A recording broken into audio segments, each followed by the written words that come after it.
Another helpful feature of our learner's dictionary is what we call linking. How does it work? Well, imagine you type in the word class, as in classroom or class that's in school. You'll notice that you see this word, classe, which is class or grade. So let's click on it. So after clicking, you will notice right here we have the ALT.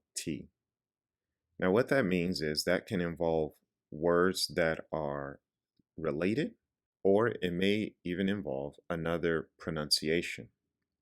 But in this case, it involves associated words, such as aula and aluno. If you were to click on those words,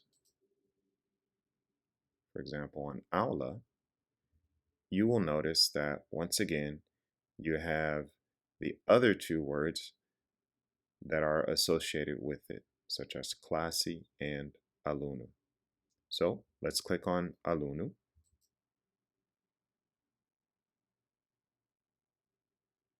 And after clicking on aluno, you will then see classe and aula.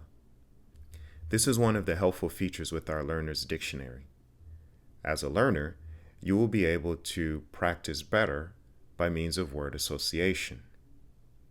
This process of linking is very important when it comes to language learning, and is something that we will continue to expound on in the coming months.